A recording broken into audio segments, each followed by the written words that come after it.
Le retard scolaire en Fédération Wallonie-Bruxelles. Qu'ils vivent en Europe, au Canada ou aux États-Unis, la plupart des jeunes vont à l'école. Certains y réussissent, d'autres y échouent, et ce, aux quatre coins du globe.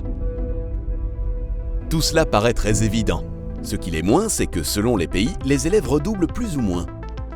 Ainsi, en Norvège, c'est à peine 1% des élèves qui redoublent. Au Royaume-Uni, ce n'est pas beaucoup plus. Par contre, la Belgique francophone est championne du monde du redoublement.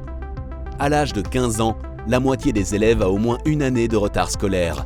C'est le double de ce qu'on peut observer en France et 4 fois plus qu'au Canada. En Belgique francophone, il y a une véritable culture du redoublement. Écoles, enseignants et parents restent fort attachés à une pratique qu'ils ont toujours connue. Et pourtant, les études scientifiques montrent que le redoublement est inefficace. Si les doubleurs semblent progresser durant l'année suivant le redoublement, dès qu'ils sont confrontés à de nouvelles matières, ils obtiennent très souvent de moins bons résultats que leurs camarades. C'est évidemment très démotivant pour les doubleurs. De plus, le redoublement coûte cher. Selon les estimations, la facture s'élève annuellement à environ 400 millions d'euros. En Fédération Wallonie-Bruxelles, le redoublement va de pair avec la réorientation. En cas d'échec, les élèves passent très souvent de l'enseignement général aux filières techniques, puis professionnelles.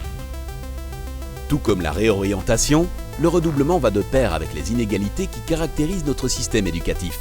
Les élèves issus de milieux socio-économiques plus faibles et ou de l'immigration sont plus touchés.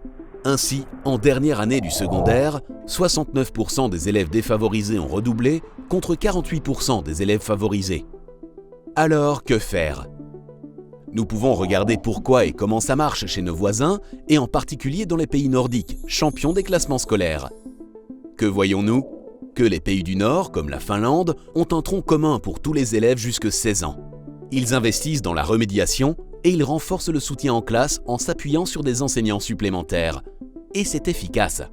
Alors, pourquoi ne pas s'en inspirer et ainsi permettre aux jeunes Belges francophones de moins redoubler et de choisir leur enseignement selon leur réussite et leurs envies.